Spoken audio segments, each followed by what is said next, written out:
Salut Mars et bienvenue dans Catch Up, le podcast qui transpire le catch. Chaque semaine, on analyse ensemble tous les shows de la WWE. Et aujourd'hui, direction le SmackDown du 7 juin et le Raw du 10 juin 2024. Et pour m'accompagner dans ce super Catch Up, j'ai avec moi l'ami Giscal. Salut Giscal. Salut Yereb, salut tout le monde, comment ça va? Ah ça va, même si je regarde derrière moi. Attention au coup de poignard. Attention à la traîtrise. C'est la saison des trahisons, il faut faire attention. Et oui, le monde c'est du catch finalement, la vraie vie. La politique c'est du catch, la vie c'est du catch, et le catch, c'est du catch aussi à Louisville, dans le Kentucky, avec la Bloodline 2.0 qui nous attend sur le ring. Paul Heyman, et là, il répond à Solo Sikoa, c'est Solo Sikoa qui demande à Paul Heyman s'il n'a pas oublié un petit truc, juste après que Paul Heyman, en fait, est représenté à nouveau, la Bloodline 2.0. Solo Sikoa, la head of the table, en attendant que Roman Reigns soit de retour. C'est officiel, hein. C'est vrai que il y avait un petit moment de flottement. Alors on sait comment ça se passe, hein, des fois quand la tête du parti commence à être absent, et on sait que les hyènes sont là. Les hyènes sont là pour prendre la présidence de la Bloodline 2.0, et c'est Solo Sikoa qui est donc officiellement le head of the table, intermittent, on va dire, hein, mais bon, quand même, officiel. Intermittent, je ne sais pas. C'est un putsch. C'est un peu putsch. Ouais, c'est un putsch. Officiel, à sa gauche. Faut demander aux adhérents de la Bloodline. C'est les adhérents qui parlent à la fin. Ceux qui votent. Tama Tonga, on a voté. Il sera le bras droit de Solo Sikoa, comme vice-président. Le vice-président. Et donc à sa gauche, c'est Tonga Loa, qui lui sera comment il l'a présenté? Il sera trésorier, il me semble. Il sera trésorier, voilà. Trésorier du parti, oui. Trésorier du parti. Solo qui dit attends, t'as pas oublié. Il dit t'as pas oublié un petit truc. Je sais pas, non, je crois pas. T'as oublié de nous remercier parce qu'on t'a sauvé les fesses, hein, la semaine dernière, quand Kevin Owens avait failli te tuer sur les écrans de télévision. On nous parle de Kevin Owens qui veut s'en prendre à la Bloodline, et la musique justement du Canadien qui retentit, et c'est la grosse bagarre. La baston là dans les locaux du parti. Ah là, on laisse entrer n'importe qui, voilà. Et Kevin Owens qui dit la République c'est moi, et qui fait le forcing, qui casse la porte. Comme quoi, parfois ça vaut le coup de fermer la porte. Voilà, oui, voilà, toujours, voilà. Attention, le double des clés, le laissez pas à n'importe qui. Et les Street Profits, justement, qui débarquent à la rescousse. Et tout ça se terminera en main event, Giscal, dans un 3v3, à la demande de Solo Sikoa, qui chope Paul Heyman et qui dit écoute, tu vas officialiser ce match, sinon ce sera Paul Heyman versus Tama Tonga dans les vestiaires. C'est ça, exactement. Bah ouais, c'est intro sympa. Moi j'ai bien aimé cette intro, voilà, intro punchy, et puis intro qui continue, hein, voilà, de raconter de développer cette intrigue de la Bloodline 2.0. Moi j'adore, j'aime beaucoup ce qu'ils font. Voilà, je trouve que c'est plutôt bien servi. Il y a c'est gros comme une maison, mais je trouve que c'est bien efficace, hein. Solo Sikoa, ce putsch qu'il est en train de faire, il est en train de prendre tous les atours du chef tribal depuis qu'il est parti. On sait pas, hein, si on a l'aval de Roman Reigns dans tout ça. Le comportement de Paul Heyman, évidemment, très ostentatoire, nous laisse penser que non, ou en tout cas, du moins, lui n'est clairement pas au courant, et sent que voilà, les choses prennent une très mauvaise tournure. Donc c'est assez drôle, voilà, de voir ça de l'extérieur en tant que spectateur. Je trouve que télévisuellement, c'est assez efficace ce qu'ils font. Et puis voilà, il donne des titres honorifiques, voilà, le right hand man, hein, c'était Jey Uso fut un temps, maintenant c'est Tama Tonga. Ouais, j'aime bien, et Paul Heyman est évidemment très très fort dans ce rôle on sent que son chef tribal lui manque. À chaque fois que le public chante We want Roman, tu vois le regard de Paul Heyman, c'est assez drôle, hein. Vraiment, s'il y a une caméra embarquée sur lui, tu vois dans ses yeux, oui, moi aussi, je veux Je veux mon chef tribal. Donc non, écoute, c'est cool. Et puis c'était le premier, la première premier petit épisode dans cette soirée d'un développement vraiment. Là, voilà, la Solo Sikoa est en train de totalement prendre le contrôle et tout ça est assez sympa. Donc on va voir la suite dans ce SmackDown. Ouais, tout va se jouer aussi là ce soir. Donc en main event de ce SmackDown qui commence fort avec effectivement cette histoire incroyable, cette bloodline violente et qui torture le pauvre Paul Heyman pour arriver à ses fins. On repasse en première vitesse avec une petite balade dans la division tag team féminine. Puisque Candice LeRae et Indi Hartwell affrontent Bianca Belair et Jade Cargill. À la base, c'était simplement un match 1v1, mais si vous êtes abonné au Digital Exclusive de la WWE, on a appris que c'était transformé en 2v2, Giscal. C'est pour ça qu'on a eu un match tag team. Ringside, on a Alba Fire, Ayla Dawn, Shayna Baszler et Zoe Stark qui composent le reste de la division active tag team féminine. Dans ce match, avec une énergie assez incroyable évidemment, avec des entrées, des costumes hauts en couleur de la part des championnes, alors que mon vice-président m'appelle, je ne fais plus partie du parti, voilà. Non, tu es sans étiquette maintenant. Je suis sans étiquette, je suis un homme libre, voilà. Je vais au-delà des clivages de la scène politique du podcast game. Donc, ce match va se finir évidemment par une victoire de Bianca Belair et Jade Cargill. Après le match, la victoire est célébrée, mais elles se font attaquer, nos championnes, par justement Baszler, Stark et toute la clique. C'est le gros bordel, la bagarre continue et les championnes restent fortes malgré tout.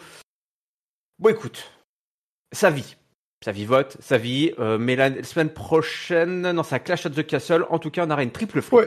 On aura une triple frite entre les Bianca Belair et Jade Cargill et donc nos amis qui étaient en ringside. Ça a le mérite de vivre, ça a le mérite d'exister. C'est ça, voilà, c'est ça. J'ai pas grand-chose d'autre à ajouter là-dessus. Écoute, ils optent manifestement pour ce règne de Jade Cargill et Bianca Belair pour...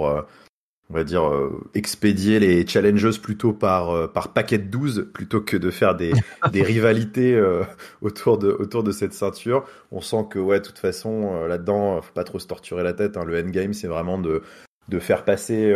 D'ailleurs je crois que même le terme a été employé par je sais pas si c'était à Raw ou si c'était à SmackDown, mais par les commentateurs pour dire c'est la tag team de super-héros ou super-héros like tag team parce que alors, ils veulent mettre l'accent sur le fait que c'est une équipe un peu qui est capable de toutes les prouesses physiques, donc faut sans doute se dire qu'ils vont rouler sur un maximum de teams jusqu'à ce qu'on attend un petit peu, c'est une séparation pour une rivalité peut-être entre les deux, donc voilà, rien de foufou à signaler, si ce n'est comme tu l'as dit, ce triple threat qui s'annonce à Clash at the Castle, donc voilà, écoute, ça avance tranquille.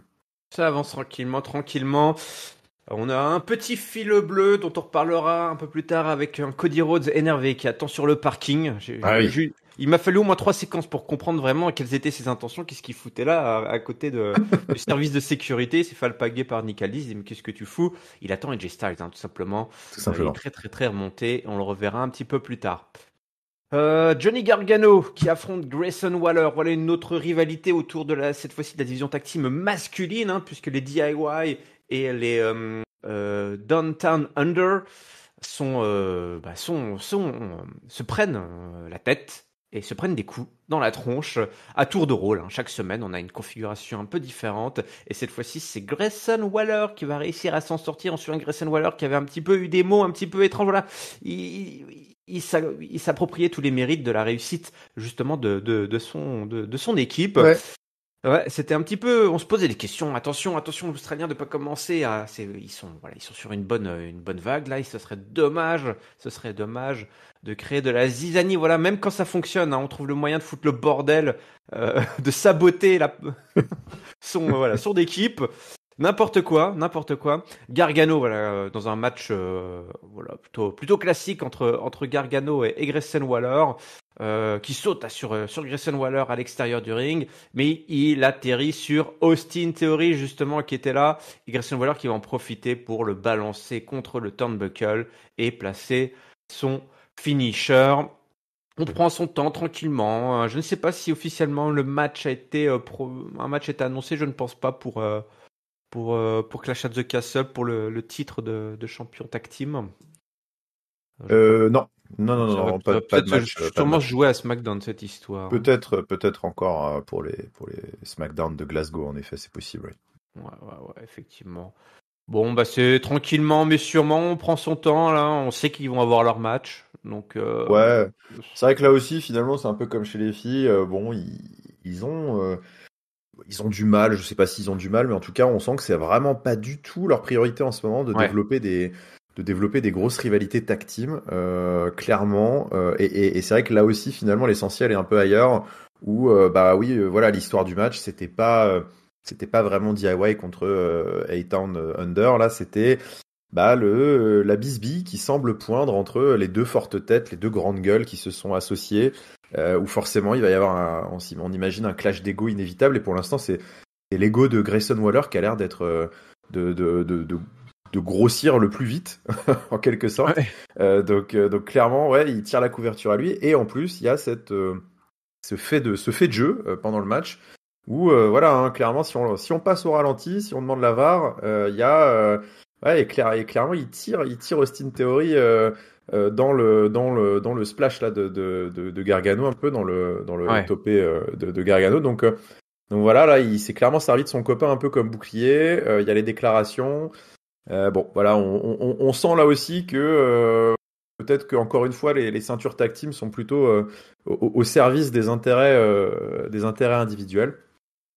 C'est pas c'est pas forcément déplaisant. Moi je pense que Waller contre Theory et puis peut-être un face turn de Theory, ça peut être peut être très cool. Mais là aussi on sent qu'on est quand même dans de la transition un peu bas de carte, qui est pas c'est pas le plus excitant quoi. Ouais. C'est dommage parce on était excités, en tout cas voilà, c'est quelque chose qu'on attendait, hein, cette séparation des titres qui allait un petit peu redynamiser les différentes scènes tag team du show bleu et du show rouge. C'est pas trop ça en fait, hein. C'est pas trop ça. Les championnats sont pas forcément mis plus à l'honneur aujourd'hui qu'ils ne l'étaient quand ils étaient autour des hanches du Judgment Day. Donc c'est un petit peu dommage, mais au moins ça le mérite effectivement on voit la préparation, tu l'as dit, elle est sur le plan individuel, voilà, toujours ces individualités qui sabotent les équipes, hein, voilà le grand plan, le plan final, voilà, c'est dommage. Voilà, les égos, toujours les égos qui foutent le bordel. Eh bien, si on parlait de Cody Rhodes justement là, qu'est-ce qui devient sur son parking, hein? Qu'est-ce qui devient? Eh bien, il devient que AJ Styles arrive en voiture et que la sécurité qui était là depuis le début empêche Cody Rhodes de s'en approcher. Le champion donc Cody a dit si c'est comme ça, je vais sur le ring. Il dit AJ Styles, qui y vient, le AJ. Et le AJ, il finit par acquis y venir, hein, parce qu'il dit il n'y a pas besoin de sécurité, hein, parce qu'on envoie la sécurité évidemment. AJ Styles débarque, accompagné de ses deux molosses, là, Gallows et Anderson. Les catcheurs s'apprêtent à se mettre sur la tronche. La sécurité qui est toujours là, qui fait son boulot tant bien que mal. AJ Styles qui interpelle Cody, il dit tu veux un match à Clash at the Castle, hein, c'est ça? Allez, je veux un match à Clash at the Castle. Et Cody Rhodes finit par accepter ce défi lancé par AJ Styles, qui n'est pas parti à la retraite jusqu'à là, contrairement à ce qu'il a tenté de nous faire croire dans son beau costume du dimanche. Toujours se méfier des vestes pastel, comme ça. Ouais. C'est ça, voilà. C'est ça, exactement. Cody Rhodes accepte, mais ce sera pas n'importe quel type de match, Ziscal. Il va faire tenir parole à AJ Styles, il va lui faire ravaler ses mots, puisqu'il le provoque dans un I Quit match. Et ouais, je crois que ça faisait longtemps que cette stipulation n'avait pas été aussi naturellement introduite dans une rivalité. Bravo la France, puisque c'est grâce à nous évidemment que nous en sommes là. Eh oui, bravo Bravo la France. Non, bah écoute, ouais, j'ai trouvé ça top. En effet, comme tu l'as dit, l'enseignement évidemment de ce segment, c'est la revanche de la bagarre de Backlash maintenant à Clash of the Castle. C'est drôle d'ailleurs parce que, enfin, au final, on va avoir des cartes finalement assez proches. Hein, les shows européens, ouais, c'est la scène européenne, c'est ça. On va avoir Damien Priest aussi, et puis pareil, Cargill, Belair. Enfin bon, en tout cas, I Quit Match super bien amené, comme tu l'as dit. En plus, alors moi c'est une stipu que j'aime beaucoup. Alors casse toujours le suspense, hein, cette stipu, on sait, hein, ça a été la stipu par excellence made in John Cena qui faisait que bon, grosso modo, il fallait surmonter tous les obstacles pour avoir le super gentil qui triomphe à la fin, parce qu'évidemment il n'abandonnera jamais. Mais bon, écoute, étant donné que Cody Rhodes est de tous bords prédestiné pour être le John Cena 2.0 des années 2020, il était logique qu'il vienne dépoussiérer cette bonne vieille stipu, qui, je crois, en plus, ça doit faire quand même quelques années qu'on n'en a pas eu à la WWE. Moi, le dernier que j'avais en tête, je pense, c'est peut-être le fameux Roman Reigns, Jey Uso à Hell in a Cell, où il y avait eu le lancer de serviette là. Il me semble, sinon je pense pas qu'il y en ait eu, donc ça doit bien faire 3-4 ans facile. Je me souviens de celui-là, je me demande s'il n'y en a pas eu un avec Edge aussi, à peu près dans ces mêmes eaux-là, ou peut-être plus récent même. Mais, oui, en mixte avec sa femme, avec Beth Phoenix. Ouais, il y avait... T'as peut-être raison. Il y avait un truc comme ça, voilà, il y avait du Edge, il y avait du Edge. Mais ça reste une stipulation très très rare et qui effectivement était l'apanage de notre ami Big John, effectivement. Cody Rhodes, une fois de plus, il fallait rajouter une preuve supplémentaire. Oui, voilà, c'était tout indiqué. Donc non, écoute, c'est super bien écrit. Enfin, c'est super bien écrit. C'est très simple. Oh là là, calmez-vous, monsieur. Non, mais c'est pas ça. Parce que je veux dire, c'est que voilà, c'est très limpide, c'est très organique, ça s'enchaîne bien. Et donc, bah écoute, on se dirige vers cette revanche qui va forcément être top. Hein. De toute façon, ils avaient sorti une masterclass à Backlash, donc là, on peut leur faire confiance parce que là, ils vont avoir en plus le droit de sortir les objets, de rajouter un peu d'overbooking par-dessus, donc ça va forcément être super cool. Puis j'ai bien aimé cet enchaînement, ouais, il l'attend sur le parking. Nick Aldis lui met des bâtons dans les roues, donc du coup, Cody Rhodes qui fonce sur le ring et qui dit vas-y AJ, viens. Donc ouais, bah écoute, voilà, tout était très cool. Maintenant, il y a plus qu'à régalez-nous samedi. Ah, il me fait plaisir, Cody. Hein. Il a tellement chauffé le chaud et le froid depuis son retour, dès qu'il s'agissait parfois de faire des bonnes grosses promos, que là il est dans l'intensité, c'est court, c'est simple, ça tombe tout seul. Il est bien là, ce Cody Rhodes, vraiment, j'aime beaucoup. On aura le temps d'en reparler de cette comparaison avec John Cena, parce que il y a aussi des choses à dire qui sont un petit peu différentes, qui sont un peu plus dans l'air du temps, qui fonctionnent plutôt bien. Et cette stipulation va être annonce un match tout à fait excellent, Giscal, je te le dis d'ailleurs. J'en profite dès maintenant pour vous en parler. Je suis en train de préparer là les pronostics, le concours de pronos, parce que Clash of the Castle arrive, donc c'est ce week-end. Donc n'hésitez pas à nous suivre sur les réseaux sociaux et sur Discord pour avoir l'annonce quand les... faut que je me relance. Ouais. Voilà. Et surtout toi, je pense à toi. J'essaye de t'aider. Là, j'ai déjà préparé les matchs, mais je ne sais pas, peut-être qu'ils vont encore en rajouter, je ne pense pas. Mais bon, voilà, restez connectés. LA Knight, il en a après Logan Paul. Il dit, où est Logan Paul? Nick Aldis, il dit, mais il est pas là. Comment ça, il est pas là? Alors, si c'est comme ça, qu'est-ce que c'est? Alors, moi, je vais aller le chercher, moi, ce Logan Paul. Et puis là, il y a Carmelo Hayes qui arrive, qui fait un petit peu le malin, qui le provoque. Je suis rentré dans ta tête, voilà, je commence un petit peu, voilà. Tu penses à moi la nuit, je suis sûr et tout. Il dit, d'accord. Et si on faisait un match ce soir, et Nick Aldis dit, ça tombe bien parce qu'Apollo Crews qui devait avoir un match s'est fait attaquer. Ah, il s'est fait attaquer un peu plus tôt par les Mexicanos là, par le cartel. Alors il y a une place, un petit slot là qui se libère. Donc allez, c'est parti pour un match. LA Knight versus Carmelo Hayes. Oh, j'ai eu peur pour LA Knight. Je me suis dit, c'est pas possible. Pas perdre. Pas perdre. Bordel, non. Carmelo Hayes. Non, il a pas perdu. LA Knight dans un petit match de moins de 10 minutes qui était pas mal. Il est bon LA Knight. Je trouve que les matchs d'LA Knight, voilà, c'est comme le bon vin, hein, il s'améliore avec le temps, même dans les matchs de moins de 10 minutes. Là, il a voilà. Ouais, je suis d'accord. C'est simple, efficace, mais à chaque fois il y a toujours de l'intensité. Et puis, il y a plus le petit frisson. Tu sais, au début, ces premiers matchs, je me souviens, il y avait toujours un petit botch. C'était le petit botch. Là, la petite glissade sur une corde ou voilà, la petite peau de banane. Des fois, je dis, oh putain, oh là là, il me faisait peur, il me faisait peur. Là, il me fait plus peur. Par contre, Carmelo Hayes, il a intérêt à avoir peur parce que là, il se prend une déculottée par LA Knight. Alors, une petite déculottée, parce que c'est un roll-up sur roll-up. Voilà, un roll-up renversé en roll-up, alors qu'il avait tenté de placer le BFT. Et c'est donc la victoire de LA Knight. Et d'ici Logan Paul vient pas à SmackDown, et ben moi je vais apporter. Alors, c'est. En français, ça veut rien dire, mais il va amener SmackDown à Logan Paul. Il va bring SmackDown to Logan Paul. Donc, il va lui tout simplement lui casser la gueule. Est-ce que c'est le soir-là qu'on a une petite vidéo de Logan Paul ou c'était la semaine dernière? Je ne sais plus. Non, c'était la semaine dernière, il me semble. La semaine dernière, bah oui, voilà, le temps passe si vite, mes amis. Le temps passe si vite. Profitez de la vie. Voilà, cette semaine, Logan Paul était avec le futur président des États-Unis. Le futur président. Oui, monsieur le président. Voilà, c'est le vrai président. C'est lui. C'est vrai que t'as vu la photo? Incroyable. Ah ouais, incroyable. C'est toi qui l'as posté, je suis sûr.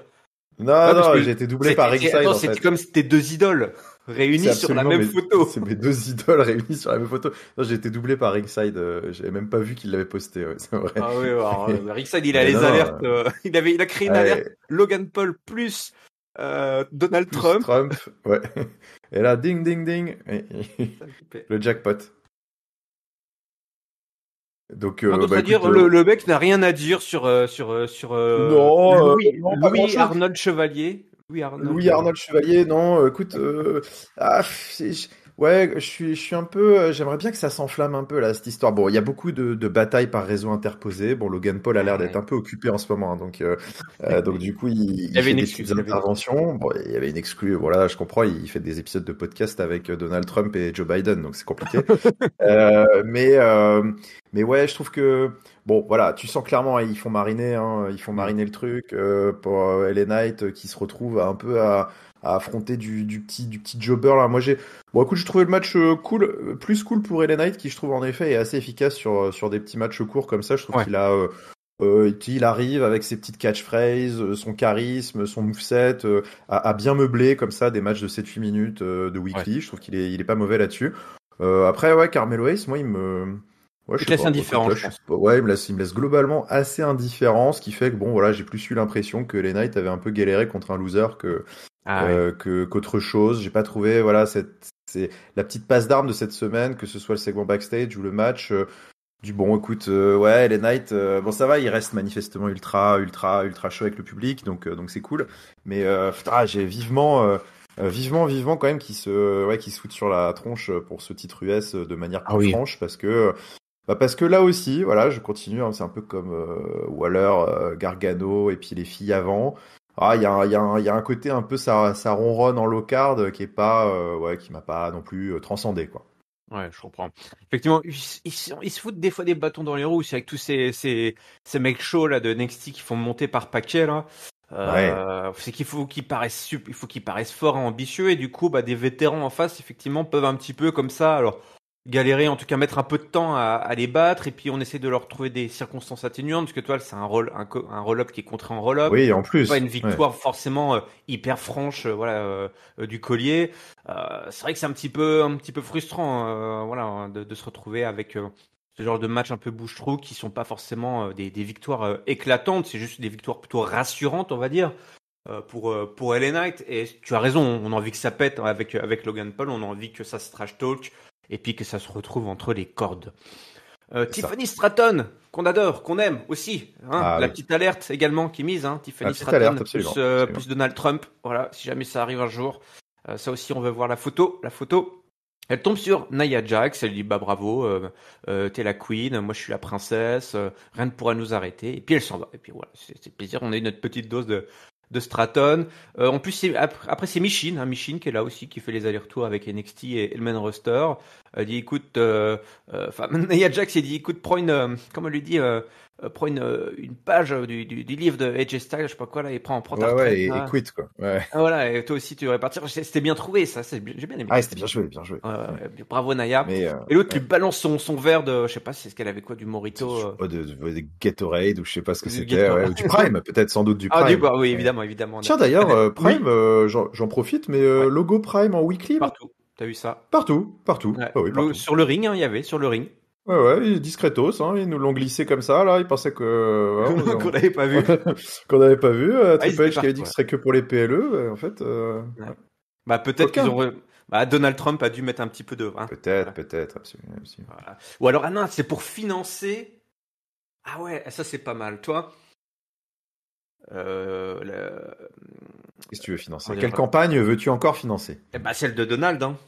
Ah, Via la WWE et Endeavor, je sais pas quoi, la WWE et l'UFC là qui ont peut-être intérêt à ce que... Et toi, du coup, via le truchement du financement de Prime, Prime après va financer la campagne de Donald Trump. Je vois. Et un retour peut-être de Donald entre les cordes. Hein. Et oui, tout simplement. C'est ce qu'on attend d'ailleurs depuis quand même suffisamment longtemps maintenant. Tu vas revenir, il est où Vince? Il est où? Il va pas comprendre. Il va pas comprendre. Ça va lui faire bizarre. Allez, Bayley arrive. Ah, Bayley qui va avoir un match contre Piper Niven à Clash at the Castle. Elle se fait interrompre justement par Chelsea et Piper. Chelsea Green dit à Bayley, voilà, t'es une grosse loseuse. Alors j'ai pas compris parce qu'elle lui dit que, ouais, d'ailleurs l'autre lui a dit n'importe quoi parce qu'elle lui dit qu'elle a perdu en Arabie Saoudite, je sais pas quoi, dans un match par équipe avec Naomi la semaine dernière. Enfin bon, elle s'embrouille un petit peu. Et puis tu vas perdre aussi face à ma copine, la Piper Niven. Et puis là, Bayley, elle va un petit peu chauffer Piper Niven, hein, la mettre un petit peu en avant. Elle dit, t'as pas besoin de Chelsea Green, je te respecte. Quand on s'est vu, c'était au Mae Young Classic, tu te souviens, on est plus tout jeune, hein, c'était il y a presque 10 ans maintenant. Et quand on sera chez toi, ce sera plus qu'un simple match, hein, finalement. Tu seras devant tes potos, ta famille, et je me ferai un plaisir de te battre. Et là, Piper Niven prend le micro et elle nous fait une petite promo jusqu'à attention, c'est parti avec sa petite voix là, toute gentille. Mais la promo était pas mal. Malgré tout. C'est le promo de Babyface, parce que c'est vrai que tous les Écossais là, ils sont tous, c'est pas de bol, hein, tous les Écossais sont heal. Oui. Alors du coup, hein, t'as pas senti là quand même que cette semaine on essaie un petit peu, ok, ils sont heal, mais on va leur, voilà, on sait qu'ils, on leur donne un côté un peu sympa, quoi. On leur donne un petit peu sympa. On en reparlera avec l'autre gros Écossais, le vrai, le plus fort, le plus beau. Voilà, je me suis battu effectivement. Mais toi, pendant que tu faisais des hugs, des câlins au PC, au Performance Center, moi, je remportais des titres partout dans le monde, en fait. Parce que l'autre, elle la prend un peu d'eau, mais Piper Niven, elle est sur le circuit depuis plus longtemps. Voilà, c'est elle la vétéran dans l'histoire. Oui, mais c'est vrai que la promo de Bayley, c'était un peu bizarre. On avait l'impression, c'était vraiment la politicienne mal préparée, la démagogue qui a essayé de flatter son opposant pour se la mettre dans la poche en mode oui, tu sais, je te respecte, je te suis depuis très longtemps, hein, depuis 2014 ou un truc comme ça. Et l'autre a dit, mais elle l'a fact-checké en direct. Oui, c'est ça. Dit, non, mais qu'est-ce que tu racontes? Moi, c'est pas depuis 2014 que je catch, espèce de débilos. Moi, ça fait 30 ans que je me casse le cul devant 20 personnes, là. Donc bon, du coup, c'est vrai que c'était marrant parce que je savais pas trop. En fait, je trouvais que Bayley était plus passé pour une cruche qu'autre chose, en fait, dans ce segment, parce que elle a essayé d'encenser un peu son adversaire et l'autre lui a dit va bien te faire foutre, je vais t'écraser dimanche là samedi. Donc ouais, bon écoute, c'était bon, c'est pas un segment de mon côté qui va rester dans les annales. Bayley de toute façon championne, ça me fait pas grand chose depuis qu'elle a gagné la ceinture. Enfin, je trouve que moi perso, j'ai pas du tout adhéré à sa transition post-damage control qu'on avait vu à WrestleMania. Ouais, cette d'un seul coup, soi-disant, on devait acheter un peu cette championne du peuple qui s'était défait des chaînes des vilaines de damage control, alors que c'était chaîne qu'elle a elle-même. Oui, voilà, chaîne qu'elle a elle-même tressée en quelque sorte. Donc bon. C'était déjà, je trouve, assez forcé à l'époque. Alors après, le public s'était globalement rangé parce que ça reste Bayley et les autres sont tellement détestables entre guillemets, de fait que bon, voilà, ça a marché. Mais après, d'une certaine manière, ce qui devait arriver arriva. C'est que en fait, voilà, elle a été acclamée de fait à WrestleMania parce que le public avait pas vraiment d'autre choix. Moi, c'était plus ma lecture des choses. Si notre ami Ringside était là, évidemment, il serait pas d'accord. Mais finalement, voilà, en fait, une fois qu'on la dépouille de cette opposition facile, voilà un petit peu ce que ça donne. Ouais, c'est plat quoi. Enfin, c'est une championne qui a pas grand chose à nous raconter au final.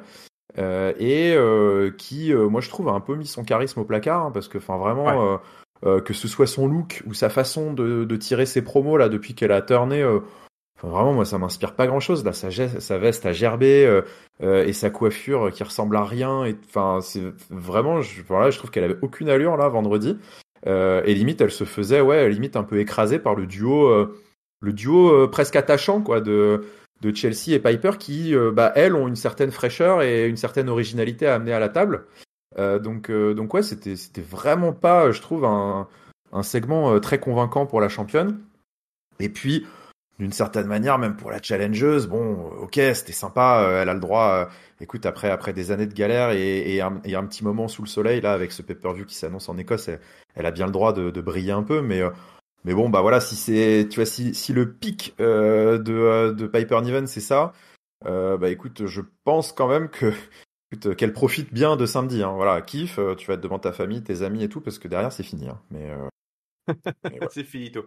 Bon, écoute, tu parlais de fact-checking, je viens de checker, c'est bien dans ce SmackDown que Logan Paul a balancé une vidéo où écoutez, il dit à LA Knight de retourner en mid-card, qu'il va le renvoyer en mid-card. C'était bien ce vendredi soir. Parfait. Et d'ailleurs, j'avais trouvé cette réplique très sympa.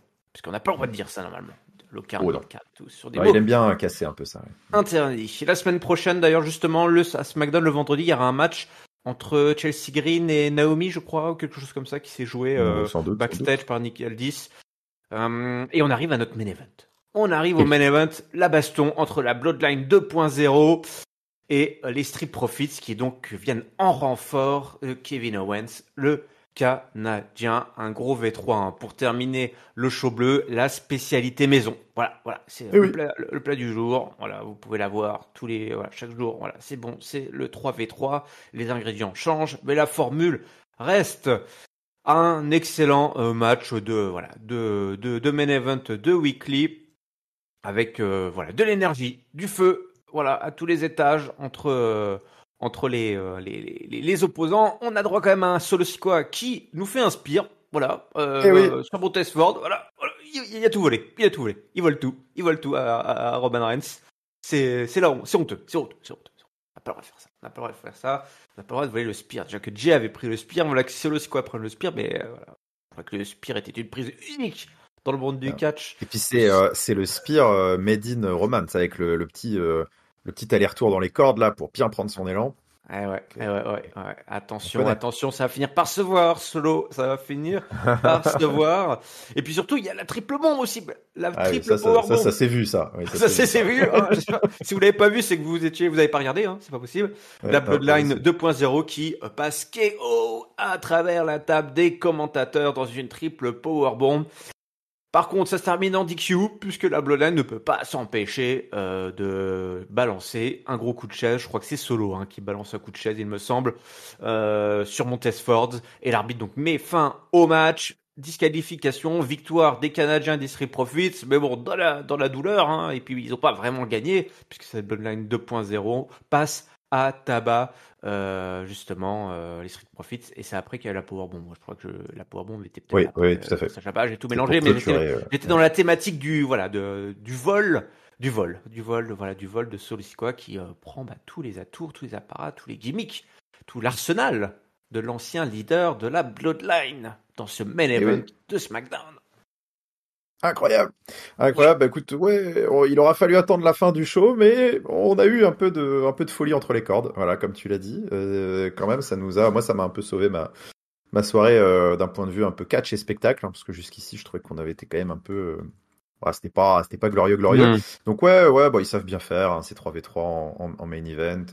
C'était la folie. Donc écoute, globalement sympa à suivre. Après, comme souvent sur ces main events qui impliquent la Bloodline, l'essentiel est souvent ailleurs et après le match, et donc cette disqualification et ce beatdown mené par Solo Sikoa, qui après cette ouverture de show et ce petit fil rouge assied définitivement sa position de leader, et encore une fois il prend tous les atours de son ancien chef tribal avec ce spear et cette triple power bomb. Donc voilà, moi c'est gros, les ficelles sont énormes, mais je trouve que c'est terriblement efficace. Encore une fois, d'un point de vue voilà télévisuel, c'est facile, mais c'est bien joué parce que c'est la jeune garde là qui est en train de complètement de prendre le pouvoir, de putcher, et ça nous promet forcément t'as un retour absolument stratosphérique. Je trouve que c'est une super utilisation de ces trois petits jeunes parce que Solo Sikoa je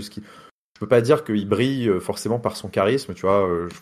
Si on doit être parfaitement honnête, je trouve que même sa petite prise de micro en début d'émission, bon, tu sens que c'est pas encore ça. Les deux autres, bon, on les entend pas trop parler, à mon avis, bon, faut peut-être pas trop forcer.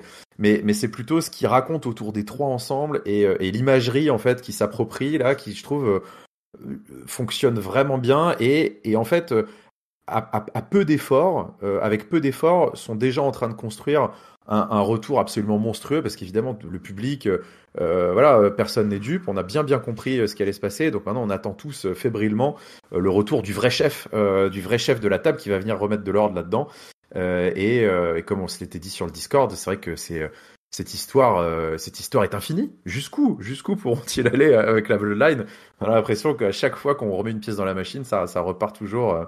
Donc ouais, ça m'a beaucoup enthousiasmé cette fin de show. J'ai pas été soufflé par l'originalité, mais je trouve que c'est terriblement efficace, quoi. Oui, bon voilà. Alors, une fois de plus, un match qui n'a pas passé la barre des 10 minutes aussi. C'est peut-être ce côté-là. Non, oui, c'est vrai que les matchs ont duré 8 minutes, grosso modo, ouais, si 8, je 9, devais faire la moyenne. On a eu, je crois, 4 matchs, ça a duré 8 minutes chacun. Donc c'est vrai que on a eu un SmackDown, du coup on va passer au mot de la fin, mais on a eu un SmackDown assez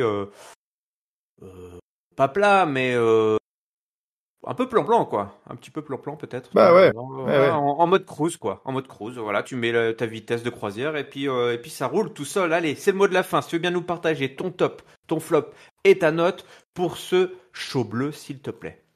Eh bah écoute, mon top, on va rester sur, pour moi c'était vraiment le seul vraiment point d'intérêt de ce show, hein. C'était voilà, cette Bloodline 2.0 qui s'affirme et Solo Sikoa et cette triple powerbomb, moi, qui m'a laissé sur une note vraiment très voilà, très très excitante, je trouve, ce SmackDown. Et écoute, il fallait au moins ça, hein, parce que dans le flop, par contre, je pourrais piocher quand même assez large. Mais vraiment, si je devais donner un flop, bah écoute, ouais, peut-être celle sur laquelle j'ai passé un petit peu de temps tout à l'heure, donc je reviens pas, c'est Bayley, qui est vraiment une triste championne féminine à SmackDown. Et en plus, voilà, pour l'instant, on ne voit pas forcément non plus la lumière au bout du tunnel avec une sorte de challengeuse réjouissante là qui s'avancerait. Donc ouais, un peu tristoun. Et globalement, ça va faire que c'est un SmackDown qui m'a un peu quand même hormis les trucs de la Bloodline, qui m'a un petit peu ennuyé. Alors, on sent que on était en cruise control, hein, donc je vais rester sur un 2,5, vraiment sauvé par la Bloodline, mais globalement c'était très très low card, très transition, quoi. Ouais, effectivement. Tu as raison. Moi, mon top, je vais le donner. Voilà, cette petite séquence avec AJ Styles et Cody Rhodes, petit fil bleu, et cette annonce Oui, avec tout à fait, le match que j'ai trouvé oui. bien ficelé, bien amené. Mais c'est vrai qu'à part ça et le main event, comme tu l'as dit, rien de très enthousiasmant. On étire. Alors, c'est un show qui a le mérite de se focaliser sur partiellement sur Clash at the Castle, sans pour autant que ça soit les parties les plus intéressantes. Vois-tu, hein? Ouais. Tu as parlé de Bayley, voilà, qui va avoir son match. On a parlé des champions de tag team qui vont avoir leur match, mais finalement, ceux qui s'en tirent le plus, c'est Kevin Owens, voilà, Bloodline, qui n'auront pas de match, et Cody Rhodes et AJ Styles, mais qui ont déjà fait le boulot. C'est des vétérans, voilà, qui n'ont pas eu besoin de beaucoup de temps pour nous embarquer. Non, mais c'est vrai que à SmackDown, la mid-card, on va dire, allez, pour être plus flatteur, globalement, la mid-card de SmackDown, en ce moment, a quand même, je trouve, beaucoup plus de mal par rapport au show dont on va parler après. Effectivement. Pour mon flop, je vais faire comme toi, je vais le donner à Bayley. Je vais le donner à Bayley, voilà, c'est le double flop, là. Faut qu'elle se réveille ou qu'elle laisse tomber, hein. Faut qu'elle laisse tomber, ouais. sinon. Ouais, parce que c'est pour faire ça, ouais. C'est ça. Ma note, écoute, je vais être autour, j'ai hésité, je vais mettre un 3, mais c'est un petit 3, hein. C'est un petit 3. C'est un petit 3. Allez, direction le show rouge. Voilà, ça c'était pour la session bruitage. Énorme budget, Ici, un catch, vous voyez. Voilà. Nous sommes, vous l'avez sûrement reconnu, hein, au son qui se sont introduits dans vos oreilles. Nous sommes dans l'Ohio, à Toledo. Eh oui. Grosse ambiance. Non, je déconne. L'ambiance était assez bizarre. Oui. Voilà, c'est peut-être pour ça que les sons étaient pas ouf. Le public avait du mal à se chauffer du début à la fin. C'était pas incroyable. On a eu par contre des surprises, notamment les commentateurs là qui nous ont sorti des trucs assez incroyables pour chauffer la foule. C'était un drôle de show, ce show rouge donc du 10 juin Monday Night Raw. Avec la musique de l'autre Écossais, je vous en ai parlé. Drew McIntyre arrive sous les chants CM Punk. Il nous annonce qu'il va être le champion du monde. Peu importe ce que va faire Damien Priest avec ou le Judgment Day. On sait que le Judgment Day d'ailleurs est toujours là en fait. Hein. Ils s'en foutent le Judgment Day. La musique de Damien Priest qui arrive pour interrompre Drew McIntyre et le Judgment Day qui encercle comme ça l'Écossais. Priest dit à McIntyre: t'as ta chance, mais tu cherches déjà des excuses. Tu cherches déjà des excuses en parlant du Judgment Day, en parlant de ma team. Moi, j'aurais pas besoin du Judgment Day. Et ça va même se terminer par un match qui va décider si oui ou non le Judgment Day pourra accompagner Damien Priest pendant son match ou s'ils seront bannis, tout simplement. Puisque Drew McIntyre va affronter Finn Balor, c'est ce que décide Damien Priest. D'ailleurs, Finn Balor fait qu'est-ce que c'est que ça c'est pas prévu. Voilà, Finn Balor, super, excellent Finn Balor, excellent. Un des MVP un petit peu discret comme ça, hein, underrated du Judgment Day. Et donc, si McIntyre gagne ce match, le Judgment Day sera donc banni des abords du ring à Clash at the Castle. Mais de toute façon, comme le Finou il va le battre, eh bien, ils auront l'honneur. Ça, j'ai bien aimé comment il l'a formulé, parce que tu dis, ouais, bah alors quel est l'intérêt autant pas faire de match, quoi, finalement. Oui. Il dit, bah s'ils gagnent, par contre, et ben là, ils auront l'infime honneur, de voir McIntyre perdre chez lui à Glasgow, en Écosse. Donc, c'était plutôt pas mal de la part de Damien Priest. Et on se donne rendez-vous donc un petit peu plus tard pour ce match. Bon, ce petit opener, alors Drew McIntyre versus Damien Priest, un Drew McIntyre, comme je l'ai dit, qui oui, un peu fanfaron. Un peu fanfaron, pas méga heel, quoi. Hein, voilà. Non, mais t'as raison. Le temps d'une soirée, le temps d'une soirée, le temps d'un week-end. C'est vrai, le temps d'une soirée, le temps d'un week-end. Alors moi, c'est vrai que d'une certaine manière, j'ai trouvé ça un petit peu forcé parce que je trouvais que c'était bien ce qu'il faisait, moi, les semaines précédentes avec ce Drew McIntyre clairement heel, mais en même temps, écoute, je pense qu'il a pas besoin de ça pour être soutenu par la foule samedi. Ce sera forcément un match à part pour lui, et il faudra que un peu le storytelling du match et les catcheurs s'adaptent nécessairement à l'ambiance locale.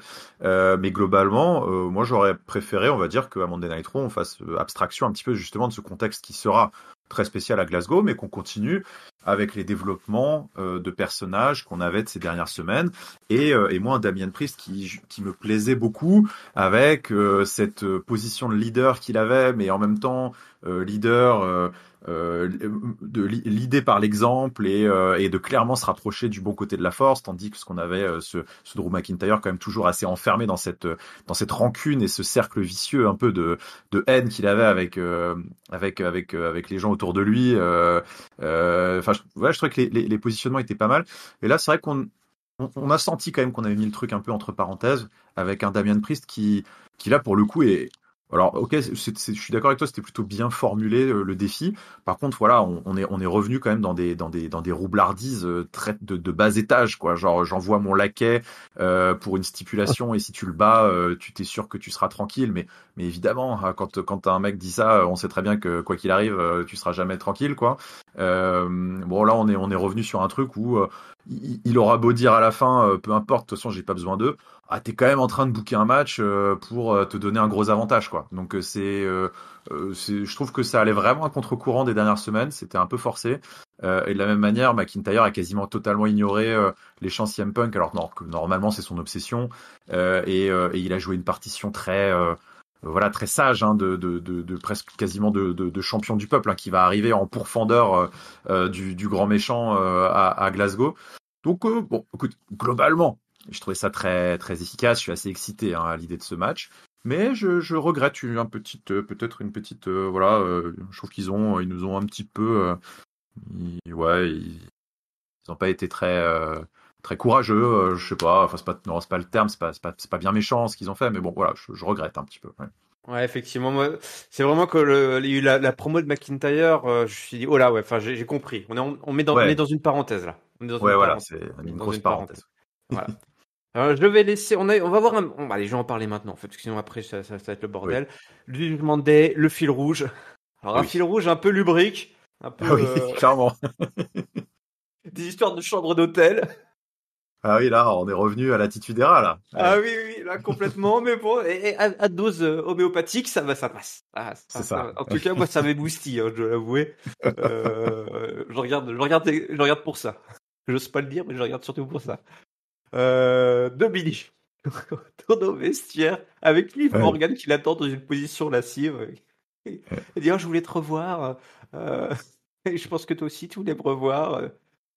L'autre, il dit, non, mais j'ai rien à voir avec toi et tout. Et puis elle la guiche une fois de plus. Il dit, un homme comme toi, tu sais, Dominique, ne devrait pas être avec une femme qui l'oblige à l'appeler mamie. Mais un bel homme comme toi devrait être avec une femme qui n'a pas peur de l'appeler daddy. Tout ça dit avec la main sur le torse qui caressait un petit peu les pectoraux saillants. J'en pouvais plus. Mais coucher ensemble, qu'on en finisse. Ouais, c'est ça qu'on en finisse. Non, faites durer le truc, faites durer. On n'en peut plus. C'est vraiment précoce. On se retrouve, c'est 50 nuances de Dominique, la Vista. 50 nuances de Dominique, exactement. Ouais. Incroyable. Elle lui dit de réfléchir. Alors, on le retrouve un petit peu plus tard parce qu'il va y avoir. Et elle lui laisse la carte. Elle lui laisse la carte de l'hôtel. Ouais, très important. Et très important. Elle donne la carte de l'hôtel.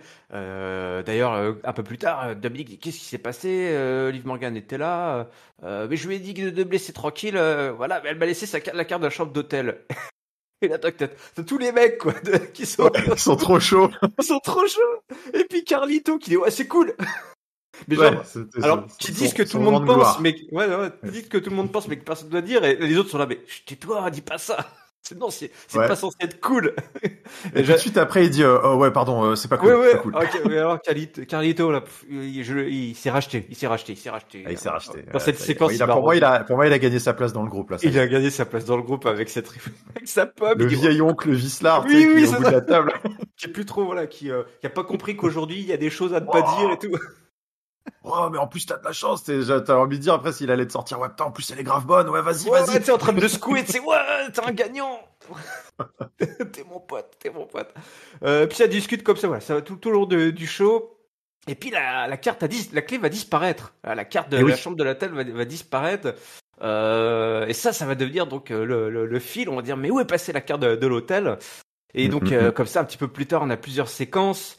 Et on en a une aussi où, je crois que c'est juste après le match. Non, attends, voilà, en coulisses, voilà, Damien Priest, voilà qu'il pense avoir réglé cette histoire de Liv Morgan. Mais alors, est-ce que c'est tout de suite? Oui, c'est un petit peu plus tard. Oui, c'est ça. C'est un peu plus tard, je crois, parce que en effet, d'abord, t'as Damien Priest qui vient demander c'est quoi ce bordel, et la carte est sur la table. Enfin non, justement, la carte n'est plus sur la table. Et puis la carte a disparu. Ouais, dit, regarde, c'est Finn Balor qui dit t'inquiète, la carte elle est là, et puis en fait, il y a la carte sur la table.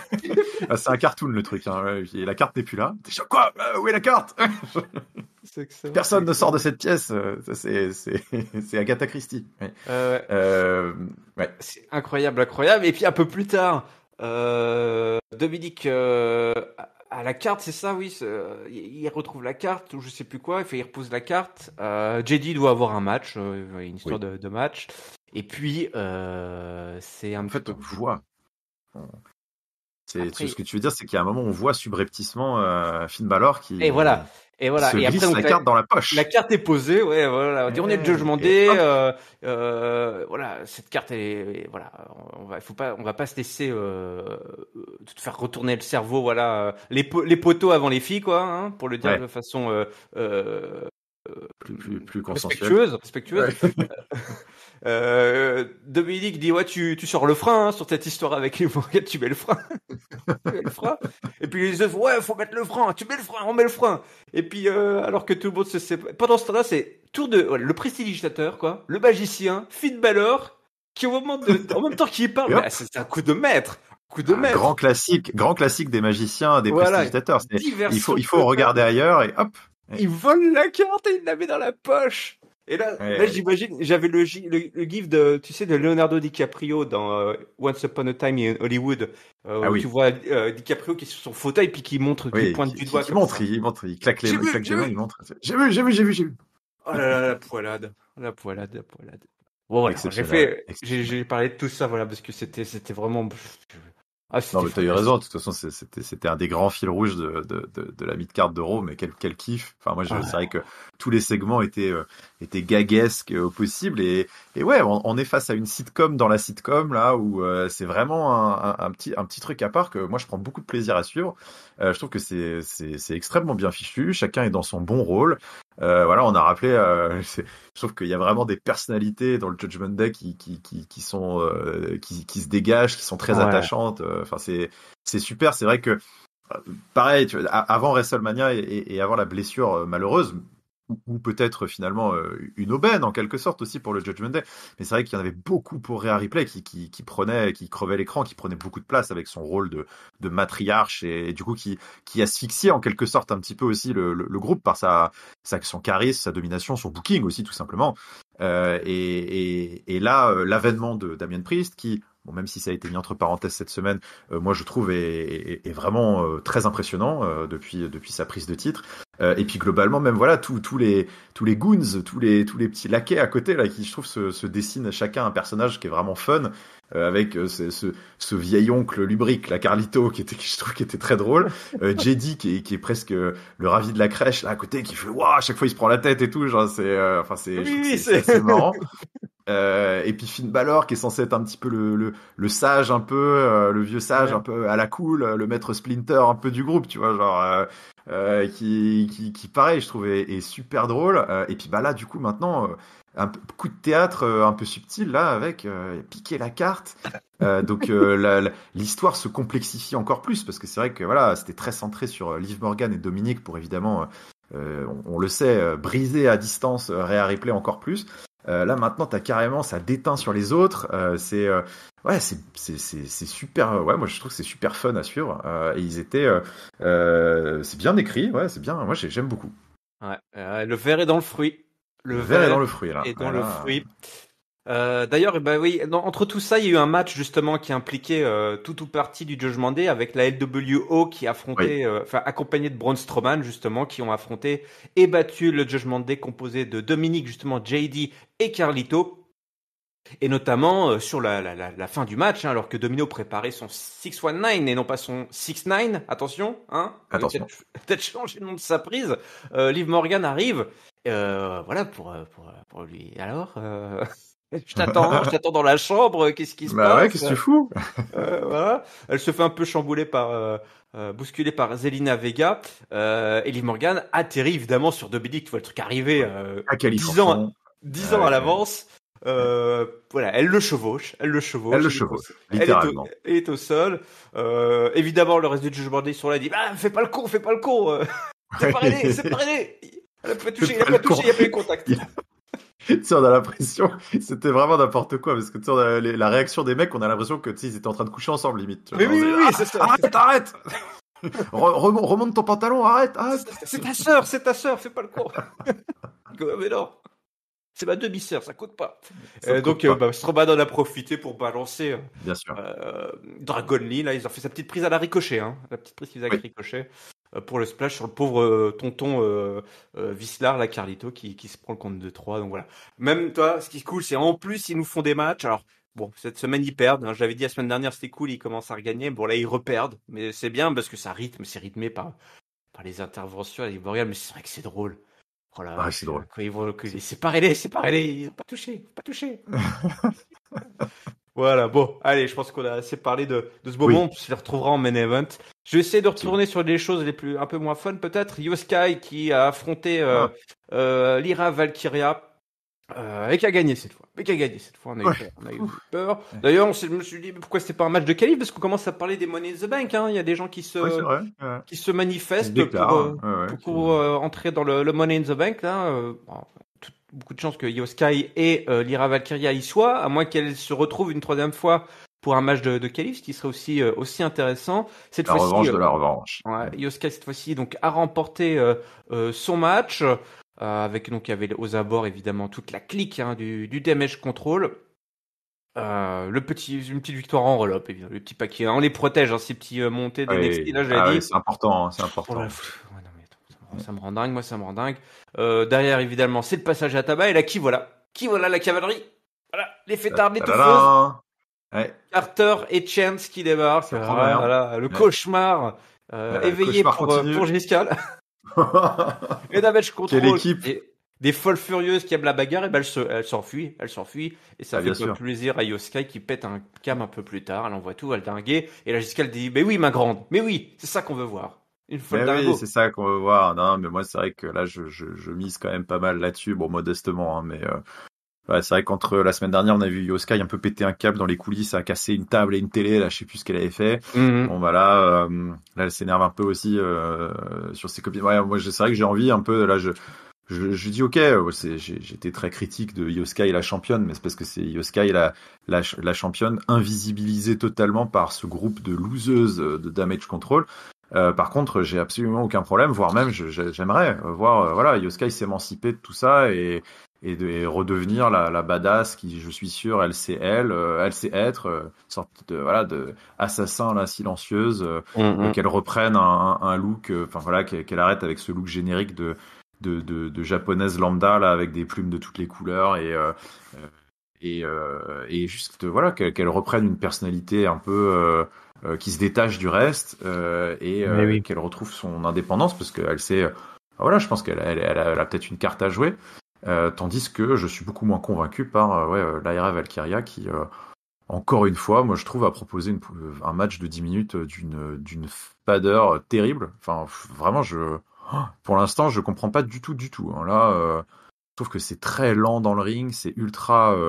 On a l'impression qu'elle catch à tâtons. Entre les moves, il n'y a pas d'intensité. Elle se replace. Enfin, je trouve que c'est gros comme une maison. On a l'impression qu'elle est en apprentissage, quoi. Vraiment, je comprends pas. Ouais, bon, écoute, puis maintenant en plus elle va s'associer avec Kaden Carter et Katana Chance. Putain, v'là le trio, quoi. Donc ouais, bah écoute, complexe, en espérant que ça dure pas trop longtemps. Ouais, effectivement, je te rejoins.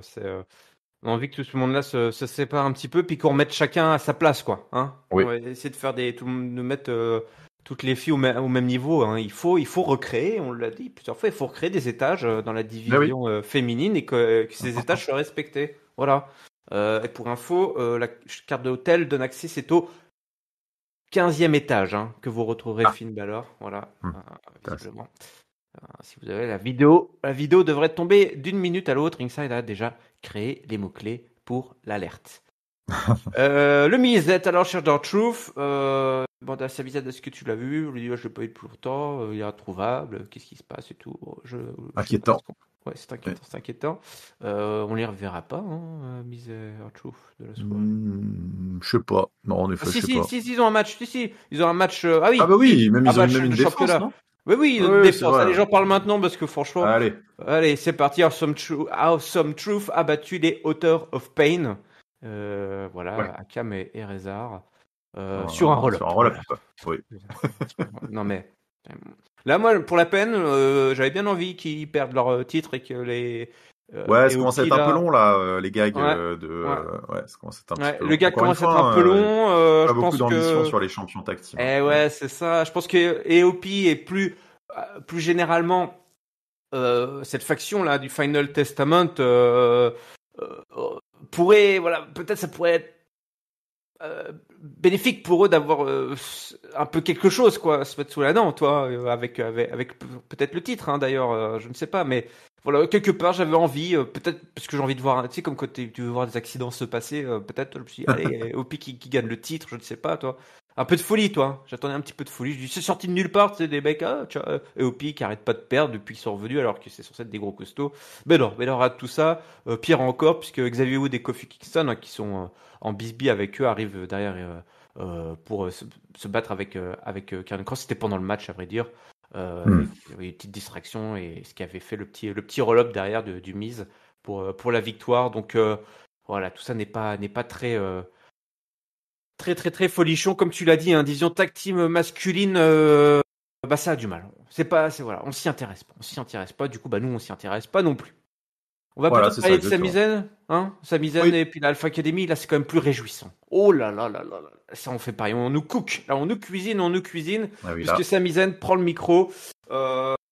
Juste avant, il y avait une petite séance justement dans les vestiaires, je crois, hein, où il a croisé, ou c'est après, c'est peut-être après, je ne sais plus, où il croise. Non, dans les coulisses, en effet, il avait croisé la Alpha Academy.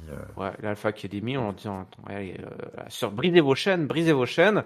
Et donc là, il prend le mic, notre Canadien chéri, et il dit voilà, on est à 5 jours, là, on arrive à Clash of the Castle face à Gable pour le titre intercontinental.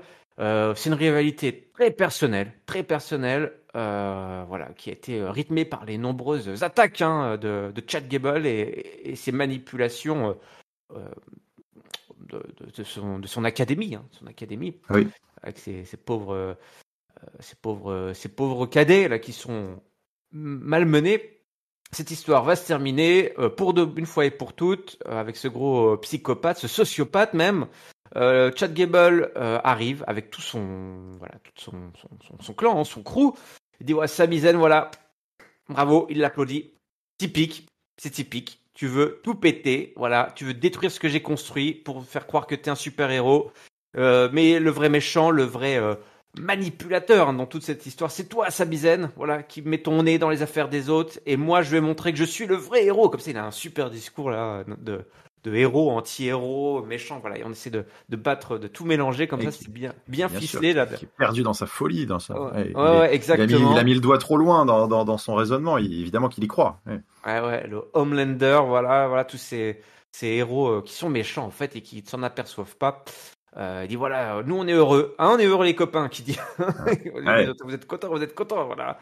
Il les appelle comme ça, il les prend à partie, tous ces cadets là, les uns après les autres, pour dire t'es content, oui, je suis content. Ils n'osent pas trop répondre, dire la vérité. Il dit t'es complètement fou, oui, le Canadien. Les fans, voilà, il s'adresse aux autres, aux cadets. Il leur dit voilà, préoccupez-vous plutôt que ce que pensent les fans. Eux, ils veulent que vous soyez heureux, contrairement à votre maître, Chad Gable. Vous êtes l'autre, il lui répond tu comprends pas, on est une famille reste ensemble, unis, peu importe ce qui se passe. Et ce soir, je te balance Otis et donc la version Chad Gable d'Otis qui fait ce qu'il décide, la version la plus dangereuse. Et donc Otis, comme ça, va avoir son match face à Sami Zayn, un match que va remporter Sami Zayn, alors que Gable, voilà, donne des consignes à Otis. Mais ça ne va pas suffire parce que le Hell of a Kick va coucher Otis pour le compte de 3. Derrière, Gable attaque Sami Zayn. Il dit à Otis, vas-y, frappe-le, Otis refuse. Alors Gable lui donne des grosses claques comme ça dans la gueule, il va pas de main morte. Et puis Otis, ça le rend dingue, ça le rend fou. Et puis il finit par attaquer en faisant le World Strongest Slam, tout simplement d'Otis sur Sami Zayn. Et là, il se retourne vers Gable. Que pris dans sa furie, voilà toute cette colère, voilà cette frustration, ce sentiment d'injustice qu'il a, se retourne vers Chad Gable, mais au dernier moment, il s'y refuse et il quitte le ring. Ce drame psychologique là qui se joue sous nos yeux, oui, c'est terrible, Cette torture psychologique, voilà, encore une fois, toujours ce coach toxique, cette relation d'emprise qu'il a sur ses cadets. C'est terrible. Le public n'attend qu'une chose, c'est qu'évidemment que Otis brise ses chaînes. Non, tu l'as dit, il nous cook, comme disent les jeunes là sur Internet, ça mijote tranquillement.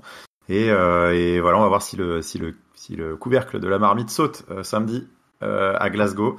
Mais ouais, encore une fois, un segment super plaisant. Toujours ce Chad Gable impeccable avec ce. On est une famille, no matter what. À chaque fois, c'est toujours ce qui, toujours, quoi qu'il arrive, toujours avec toujours ce quoi qu'il arrive agressif et insistant là dans les yeux de ses élèves, on sent voilà que c'est un truc à eux qui manifestement veut dire beaucoup pour eux. D'ailleurs, c'est pour la première fois, j'ai trouvé ça assez cool cette semaine. Ça vient plus du segment backstage que ce qui s'est passé dans le ring, mais c'est vrai que cette petite incartade backstage entre les cadets et Sami Zayn, bah c'est vrai qu'après de longues semaines où on se demandait ouais mais pourquoi vous continuez à être avec Chad Gable, c'est vrai qu'on a enfin eu des éléments de réponse et sans doute le sens, le discours d'Otis. Ouais, et peut-être aussi le sens de ce qu'il y a derrière ce no matter what que Chad Gable. Bah oui, que Chad Gable répète tout le temps, et Otis, voilà, il a dit, mais c'est la famille, on trahit pas sa famille, et moi, quand j'étais au plus bas, Chad Gable, il a toujours été là avec moi, et c'est vrai qu'on repense aux grandes heures de la Alpha Academy. Otis, au final, quand bah, il avait perdu son partenaire tag team avant de faire la Alpha Academy, il était avec Tucker. Et oui. Et puis bah, c'est Chad Gable qui l'a un peu sauvé. Ouais, c'est un peu ce qu'il raconte. Et puis Maxine qui dit que bah oui, Chad Gable aussi c'est celui qui a cru en elle, alors que tout le monde se moquait, tout ça. Enfin, il y a ce côté. Ils ont un passif qui culpabilisant chacun en fait qui est tellement fort vis-à-vis de Chad Gable que bah maintenant ce no matter what en quelque sorte les emprisonne quoi. C'est voilà, ils se disent non mais en fait on lui doit tout donc bon bah tant pis, faut faire avec. Parfois ça se bagarre la famille, mais la famille ça doit rester ensemble. Et donc c'est vrai que c'est pas mal parce qu'il y a ce finalement sous ces attraits un peu de storyline un peu simpliste, un peu gnangnan, dire bah voilà il y a le grand méchant, il les domine psychologiquement et tout. Bah il y a aussi voilà toujours c'est en sous-texte ce côté bah ouais mais la vie c'est pas toujours simple parfois on a des mecs qu'on aime qui font des choses pas bien mais il faut se serrer les coudes parce que c'est comme ça qu'on traverse les épreuves patati patata donc moi je trouve que c'était assez sympa, c'était assez attendrissant ce petit passage et nécessairement voilà ça prolonge aussi et ça donne une certaine profondeur à cette histoire qui payait pas de mine au début et qui est vraiment en train de un peu de voler la vedette de la mid-card à Raw et qui va sans doute accoucher je pense d'un match de toute façon le talent sera là donc il y a le talent, il y a une jolie petite histoire donc normalement on est censé avoir tous les ingrédients pour bien s'amuser samedi. Ouais. On faisait le parallèle un petit peu avec justement Sami Zayn aidant évidemment avec toute voilà, bien sûr. La Bloodline. Petite différence qui est très notable et qui rend le truc encore plus fort, comme tu l'as dit, la différence c'est que voilà, on parle dans les deux, on le justifie par la famille, hein, les liens très forts, c'était les liens du sang. Pour la Bloodline. Sami Zayn n'a jamais fait partie de la. C'était ça, il avait l'illusion d'en faire partie. C'est ça qui est... Et là, par contre, c'est une autre famille. C'est pas une famille qui est liée par le sang, c'est une famille, une found family, comme on dit, c'est-à-dire une famille composée de circonstances qui s'est créée, qui est pareil, un trope, comme on dit, qu'on retrouve beaucoup dans les histoires, dans les séries. Et là, effectivement, ils sont emprisonnés là-dedans et c'était vraiment bien. Je suis content que tu aies reparlé parce que je l'avais passé. Je savais qu'il y avait eu un truc avant. Et en fait, c'est une pierre importante dans cette storyline. Alors, on reste dans la mid-card. Bien sûr. Mais c'est, comme tu l'as dit, c'est ce qui est de mieux écrit à l'heure actuelle dans la mid-card à la WWE. Pas de doute. Ouais, de mon point de vue. Sans aucun doute. Et tu l'as dit, là, Otis, il parle de Tucker, mais il parle aussi de Mandy Rose. Il dit, ouais, moi j'ai perdu mon meilleur ami, j'ai perdu l'amour de ma vie et j'avais perdu la manette Money in the Bank. Donc j'ai perdu là. Ouais, tout à fait. C'est très dur ce qu'il dit quand il dit ça. Tu fais, waouh, ah ouais. Et c'est vrai que Chad Gable l'a ramassé, l'a aidé, ils ont été champions. C'est pas rien, quoi. C'est pas rien. Et toi, c'est pas rien, ça compte dans une vie, hein. Donc c'est vrai que. Et je trouve ça bien, intéressant. Justement, hein. Qu'il soit difficile de l'extirper de tout ça. Contrairement à Sami Zayn qui se rendait pas compte, là Otis, il en a conscience. Toi, finalement, il a rapidement pris conscience qu'il est manipulé par Chad Gable. Mais malgré ça, il sait ce qu'il lui doit. Il lui doit tout. Tout. Et ça, c'est incroyable. C'est fort. C'est une leçon de vie. Une leçon de vie. Je pense qu'on va essayer de retourner sur un truc plus léger là, avant que je commence à pleurer là, tellement je suis submergé par les émotions. La bagarre, de la grosse baston. La bagarre. Ouais, voilà. On voit la bagarre. Du gros spire, puisqu'on a eu Dragunov et Ricochet contre checké, voilà, et tout. Braun Breaker, attention, il est dangereux. Oui, mais il est tout en haut de la liste, mais t'inquiète pas, Ricochet, Dragunov, on se retrouvera. Puisque ce soir, Dragunov affronte justement Braun Breaker dans un match complètement ouf, hein, deux hommes des nerveux. On a des nerveux là, hein. Ils sont nerveux, c'est Ils sont très nerveux, oui. Les veines qui vont éclater quand même. Les mecs vont nous péter une veine avant la fin de la soirée. Donc un match très intense. Les spires qui sont balancés. Dragunov qui donne des énormes coups de genoux pour bloquer les spires. La Edge-bomb qui est placée. Les grosses coups de botte là, contre la table des commentateurs. Ça va dans tous les sens. Braun Breaker, Dragunov se retrouve sur la table. Voilà, un énorme slam sur la table des commentateurs. Contre la barricade, là, l'homme de l'Est se fait malmener sur la fin, le poteau, voilà, ça va dans tous les sens. Et le spear, énorme. Mais Dragunov qui trouve la force et la lucidité de rouler à l'extérieur du ring. Et derrière le spear, le deuxième en ringside, il le remonte pour Dragunov qui est là. Et le troisième spear qui est lancé à 3 spears pour coucher le Mad Dragon, Braun Breaker qui après derrière va lui faire un autre spear contre la barricade, c'est incroyable. Mais à ce moment-là, sorti de nulle part, le super-héros Ricochet, voilà, en fin de contrat, voilà, il a posé, voilà, il a posé Sadem, il arrive et il le bloque, il lui balance une grosse clothesline et il le repousse à travers la foule. Mais alors, c'est quoi cette histoire de contrat là, Ricochet? Il a pas de jobé avant de partir, que c'est cette histoire. Je croyais qu'il partait. C'est fou ça. Je sais pas. Incroyable. Écoute. non, bah si, parce qu'on va avoir la suite après. Mais ouais, en tout cas déjà, gros match. Ça déjà, je pense qu'on peut le dire. Attends, t'as raison. Non, mais attends, parlons. Ah oui. Parlons parce que bon. Après, peut-être on peut compléter. Oui. Complétons dès maintenant. Puisqu'effectivement, après ça se retrouve sur le parking. Braun Breaker qui arrive, qui fait un énorme spear encore à Dragunov. Il y a un bouffeur qui sont en coulisses avec Ricochet. L'autre, il l'aide l'autre à marcher. Ça se bagarre entre Ricochet et Braun Breaker. Et Braun Breaker finit par choper Ricochet et lui fait un power slam à travers le pare-brise de la bagnole. Voilà. Le pare-brise qui éclate, Carglass répare, Carglass remplace, et là, ça y est, Ricochet a jobé. Voilà, enfin, je vous l'avais dit, on l'appelait de mauvais depuis 1 minute. Et je me dis pas que Ricochet, ça n'était pas tiré aussi facilement. Et donc Ricochet qui part, et oui, c'est là. Non, mais je pense que j'ai totalement inconsciemment effacé ce moment de ma réalité, puisqu'on va en payer le prix cher. Voilà. Et oui.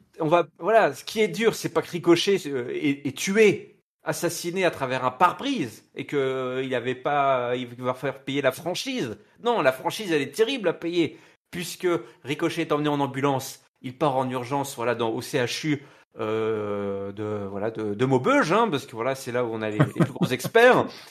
Accompagné de sa femme Samantha Irvine qui monte, on la laisse monter, mais quelle erreur, il fallait lui dire non madame, voilà, vous devez rester et tout. Et donc Samantha Irvine va disparaître du show, c'est plus elle qui va faire les annonces, et c'est là le plus terrible, Eh oui, voilà pourquoi j'avais oublié, je pense que j'avais tout simplement... Parce que c'est ton cerveau qui, je pense, a voulu effacer une défense naturelle. Oui, match. Gros match et gros après match. Ouais, non, c'est vraiment, écoute, si Ricochet, finalement, c'est l'héritage de Ricochet à la WWE, voilà, s'arrête là-dessus. Bah, écoute, on pourra le remercier pour les services rendus sur ces dernières semaines parce il aura contribué, je trouve, à quelques jolis petits segments, dont celui-ci de ce second semestre 2024. Avec voilà cette passe d'armes, ce trouble avec Braun Breaker et Dragunov là depuis quelques semaines. Ils ont fait des matchs vraiment très très sympas tous les trois. Encore une fois, un Braun Breaker Dragunov génial. Moi j'ai surkiffé. Écoute, autant j'adhère pas à tous les petits rookies, toutes les petites montées récentes, mais par contre ces deux-là, clairement ont accroché, en tout cas ont attiré mon attention. Donc le match était super sympa à regarder, encore une fois d'une violence et d'une intensité remarquable au sens premier. Et puis après derrière, ce dégommage en règle de Ricochet qui donc part en ambulance avec son épouse ou pas. D'ailleurs, je sais pas s'ils sont mariés. Je n'espère pas. J'espère que tout est encore possible. Écoute, voilà. Bon, écoute, est-ce que les rumeurs de départ de Ricochet, voilà, font que ce qu'on vient de voir et la façon qu'ils ont trouvé de l'écrire hors des scénarios, ou est-ce que ces rumeurs sont avant tout des rumeurs et que Ricochet reviendra en chevalier blanc pour fendre Braun Breaker, je ne sais pas. En tout cas, ouais, très très sympa ce qui s'est passé. Braun Breaker continue d'être présenté comme un monstre, monte tranquillement en intensité après plusieurs semaines avant le King of the Ring d'éclatage de jobber. Maintenant, voilà, ça commence à devenir du très très sérieux. Donc ouais, bah écoute, tout ça était fort bien amené encore une fois. Donc une mid-card là aussi très plaisante. Ouais, effectivement, voilà, c'était très intense, très intense. Même si à la fin, voilà, et ça va faire dérailler et changer complètement le cours du show, hein, ce départ de Samantha, qu'il va falloir donc remplacer au pied levé. Allez, je reprends tranquillement. On a eu quelques petites choses. On a eu notamment Ludwig Kaiser qui s'est annoncé pour le Money in the Bank. Excellent choix. Sheamus qui a discuté, qui a tapé la discute avec Drew McIntyre. Il dit bah voilà, t'auras l'avantage de la foule. Faut que tu dois ramener le titre à la maison une fois de plus. Pareil, un petit. Voilà, ça sentait, on était vraiment c'était du discours de babyface quoi. Il dit ouais, j'espère que tu seras là pour boire des coups. Il dit à l'autre, il va ramener la mallette Money in the Bank. Alors lui aussi, il ira la gagner. Donc Sheamus aussi, hein, finalement, s'annonce dans le Money in the Banks. Et après, les deux se retrouveront pour encaisser la mallette l'un sur l'autre. Et puis ils feront des bangers après banger après banger. Donc c'est vraiment la grosse parenthèse parce que cette séquence était cool. Et il s'est dit, c'est pas bon, c'est pas. Alors ils se connaissent, c'est des poteaux, hein, donc même Kefeb, il reste poteau, il se charrie quoi, c'est tout. Donc bon, écoutez, ça passe, c'était plutôt sympa. On a aussi la division tag team féminine encore. Hein, je suis désolé. On a eu un match entre les sorcières là et entre les challengers quoi. Voilà, entre les challengers. Voilà. Et une victoire de Zoe Stark et Shayna Baszler via soumission. Rien à déclarer. Original comme booking aussi, mais ouais. Ouais, non, j'avoue que c'est pas la folie. Écoute, c'est bon. Je crois qu'on y arrive. Bah oui. On arrive au main event avec une introduction puisqu'il faut remplacer Samantha. Qui va remplacer Samantha? Eh ben, ça me fait mal au cœur. Mais c'est l'incroyable, le fabuleux, le stupendous Pat McAfee qui remplace Samantha Irvine. Écoute, pour nous faire des introductions de qualité, puisqu'il annonce Drew McIntyre comme étant, comment il annonce, le handsome bastard from Scotland. Le salopard le plus magnifique de toute l'Écosse. Ouais, c'est exceptionnel ça. Ouais.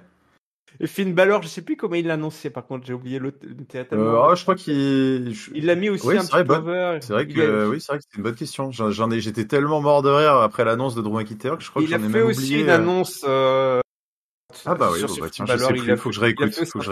Un peu cool, mais c'est vrai que le truc de Drew McIntyre, c'est cool. D'ailleurs, il a dit que plus tard que si Pat McAfee pouvait faire son introduction à chaque fois, ça lui ferait bien plaisir. McIntyre versus Finn Balor, et ouais, pour notre main event, si Finn remporte le match, non, plus ou moins l'inverse, on va dire. Si Drew remporte le match, Judgment Day sera banni des abords du ring.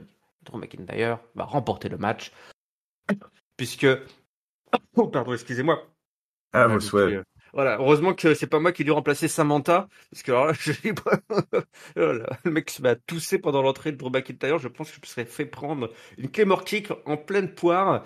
Carlito et JD arrivent pour intervenir alors que le match bat son plein. Drew McIntyre les repousse. Balor en profite de faire un petit roll-up sur McIntyre, ça ne passe pas. Le Sling Blade, le drop kick.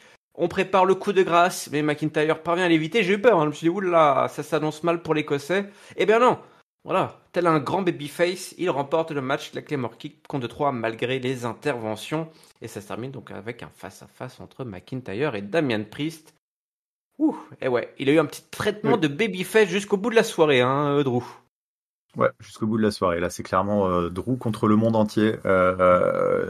Et bah écoute, allez, allons-y gaiement. Encore une fois, bon, de toute façon, je vais pas faire plus de commentaires parce qu'on en a déjà parlé en intro. Globalement, j'accepte volontiers cette parenthèse. Je trouve ça juste finalement dommage de pas avoir joué cette parenthèse depuis Backlash en quelque sorte, parce que c'est vrai qu'on a quand même l'impression de vraiment devoir un peu oublier tout ce qui s'est passé les semaines précédentes. Mais bon, allez, ainsi soit-il. Le main event était très cool, super match, beau finish, voilà le handsome big bastard écossais là, voilà qui va donc avancer à Glasgow en position de grand favori. Et écoute. enfin, le grand favori. En tout cas, il s'est fait tabasser un petit peu là, mais au final, voilà, là, il a quand même le maximum de momentum. Donc ça va être très cool. Ça va être très très cool. Je sens ce petit PLE qui s'annonce. Ouais, effectivement, ça s'annonce. Et là, bien malin sera celui qui arrivera à pronostiquer tous les matchs à venir autour de ce titre, hein, de champion poids lourd. On en a parlé déjà la dernière fois. C'est vrai qu'il y a beaucoup de choses qui sont possibles. L'opposition qui s'annonce pour Damien Priest, et juste tu dis le mec peut perdre tout le temps là. Hein. Il y a aucune raison qu'il gagne en fait à chaque fois en fait. Donc c'est assez incroyable. Vrai que, bon, il a battu Jey Uso qui était chaud comme la braise. Là, il va devoir affronter un deuxième mec qui va être chaud comme la braise aussi. C'est vrai que quand on est heel, on sait que c'est pas simple. Après, donc franchement, tout est possible. Le sacre semble presque annoncé. Pour autant, on sait qu'il y a toujours CM Punk aussi dans la coulisse, hein, qui peut venir mettre son nez là-dedans. Non, mais les deux directions se valent, donc nécessairement, on s'oriente vers un match assez excitant, c'est sûr. Eh bien, est-ce que tu as été excité par ce show rouge, hein, qui est toujours très très riche, hein, c'est pour ça que parfois je m'y perds, pardon. Mais grâce à toi, on retrouve toujours le fil, on retombe toujours sur nos pattes. Est-ce que tu peux nous partager, s'il te plaît, ton top, ton flop et ta note pour ce show rouge, s'il te plaît? Allez, c'est parti. Eh ben écoute, un show un peu dans la veine de celui... Un go home show, tu as raison. Un go home show un peu dans la veine de celui d'il y a 2 semaines que j'avais commenté avec toi, à savoir que j'ai trouvé très enthousiasmant, très compact en fait, très dense. C'est-à-dire que c'est ce qui tranche vraiment avec SmackDown, je trouve c'est vraiment la qualité de la mid-card et donc nécessairement du liant qu'il y a entre les segments. Et c'est sûr que voilà, ce segment dont on a parlé du Judgment Day, parce que le Judgment Day a cette qualité aussi de pouvoir agir à plusieurs étages de la carte aussi avec tous les personnages qu'ils ont au sein d'eux, et puis Sami Zayn et la Alpha Academy forcément, Braun Breaker, Ricochet, enfin tout ça voilà m'a donné une impression en tout cas de show très consistant, donc auquel je vais donner je vais donner un bon 3,75. Allez, va. Bon Raw. Mon top, écoute, je vais rester sur la petite la petite envolée là que j'avais fait sur les motivations de la Alpha Academy. Je trouvais que c'était un moment très sympa de développement scénaristique, juste au bon moment. Juste au bon moment, je trouve, dans la progression narrative, puisque on a eu des semaines et des semaines de on fait monter la sauce, quand est-ce que Otis va craquer, et là finalement juste à quelques encablures de Clash at the Castle, hop, on nous drop la petite subtilité qui fait que en fait, va-t-il vraiment craquer? Parce qu'au final, il a aussi des motivations de rester soudé en fait avec son copain. Peut-il vraiment se le permettre? Finalement, peut-il craquer? Voilà, est-ce que son code moral et est-ce que sa façon de voir les choses, justifie? Donc, je trouve que c'est pile au bon moment, en plein go home show. Voilà, ce petit twist narratif, je trouve était extrêmement appréciable et donne, et rend le match de samedi très excitant. Donc, c'est mon top de la soirée. Et puis, dans les flops, écoute. En vrai, les flops sont plutôt des ambulances un peu cette semaine, je trouve. Donc peut-être. L'ambulance de Samantha, celle qui a embarqué Samantha. Exactement. Non, écoute, allez, vas-y, je vais mettre le flop à Awesome Truth. On est passé très vite dessus. Quelque chose de fun, de léger, d'enthousiasmant, justement, qui contribue, je trouve, pas mal à la bonne mid-card d'Euro, est en train, je trouve, de tourner un petit peu un peu au ridicule. C'est vrai que les ceintures tag team sont globalement vraiment très galvaudées. On se demande quel était l'intérêt du split. Et voilà, j'aimerais qu'on puisse enfin passer à autre chose et lâcher. Voilà, si c'est pour faire ça, vous pouvez lâcher les ceintures. Il y a pas besoin des ceintures pour faire des gags comme ça toutes les semaines. Donc je les ai trouvés un peu en dedans cette semaine. Je trouvais que c'était bof. Ouais. Écoute, tu me piques un peu mon flop. Du coup, est-ce que je vais le donner Non, ouais, je vais le donner. Ouais, si, je vais faire ça. Je vais le donner quand même aussi à Awesome Truth. Pour moi, c'est vraiment le truc le plus chiant, qui me gêne le plus, toi. Ça m'embête. Mon top, écoute, vu que tu l'as donné déjà à la Alpha Academy, en particulier à ce super segment qui était un segment phare et que j'avais failli oublier. Si. Attention, moment important dans l'histoire de Catch Up. Mon top. Je vais le donner à l'homme à qui je donnais mon flop chaque semaine. Profitons-en parce que, mesdames et messieurs, ça n'arrivera pas de sitôt à nouveau. Pat McAfee et ses annonces. Ah, tu as raison, c'est vrai. Alors, j'exagère. En vrai, je voulais mettre Finn Balor avec sa carte de hôtel. En vrai, c'est ça. Mon vrai top, c'est ça. Mais juste pour m'embêter moi-même, toi, le mec est un peu maso. Je le donne à Pat McAfee. On va dire un spécial Pat McAfee. Puisqu'il a sa vie McAfee qui était super. Bon, allez, top partagé. Voilà, on va pas trop exagérer. Top partagé entre ce fil rouge de la carte de l'hôtel. En fait, c'était ça mon vrai top. Je m'en rends compte. Ouais, incroyable. Voilà, pour les faits, je donne à Pat McAfee. Alors, un spécial, une mention à Pat McAfee. Voilà, c'est mérité. Qui sort du flop du coup, toi. Qui sort du flop, voilà. C'est le fait de Pat McAfee. Mais surtout, le top, c'est la carte de l'hôtel. Ce fil rouge, c'était pas possible. C'était incroyable, une grosse poilade. Je pense que je me le remater les petites séquences. Je cherchais un petit montage parce que c'était banco. Et puis, ma note pareil que toi, 375. On est vraiment sur un show excellent. On est sur un show excellent, voilà, qui est pas parfait partout. Mais comme tu l'as dit, cette mid-card, c'est une bonne mayonnaise. On est là. Ouais, c'est sympa. C'est sympa. De toute façon, c'est toujours l'assaisonnement qui fait les bons plats. Là, c'était bien assaisonné. Ouais. Bon, eh bien, voilà, c'est comme ça que se termine notre analyse. Je vous rappelle que les concours de pronos pour Clash of the Castle qui a lieu ce week-end vont bientôt s'ouvrir. Donc, venez sur le Discord, le lien est dans la description de l'épisode ou sur les réseaux sociaux, c'est Catch-Up CDC sur tous les réseaux sociaux pour être prévenu. Peut-être même que quand vous l'écouterez, ce sera déjà en ligne. Je te remercie, Giscal. Ça fait plaisir. Là. Voilà, on a partagé un bon moment ensemble. Tu es un excellent coéquipier là dans le cockpit. Il faut être à deux pour piloter un avion. Voilà. C'était un plaisir. Je vous rappelle que Catch-Up donc résume et analyse tous les shows de la WWE. Vous pouvez nous retrouver sur toutes les bonnes plateformes de podcast, également sur YouTube. Et je vous donne rendez-vous à très bientôt. Ce week-end, c'est Clash at the Castle. On vous fera sûrement une spéciale, un SmackDown Clash at the Castle, comme on aime faire, parce que maintenant, c'est vrai que c'est pas mal fichu leur système. Voilà, vu que de toute façon, le show bleu aura lieu également à Glasgow. Donc voilà, on est chaud là pour ce Clash at the Castle qui nous promet quelques moments de frisson. Ouais. Tout n'est pas joué d'avance, clairement. Tout n'est pas joué d'avance. Non. Il va peut-être y avoir des petites surprises sur les pronostics. Restez connectés et d'ici là, on vous souhaite évidemment à toutes et à tous une bonne semaine pleine de catch. Salut. Ciao tout le monde.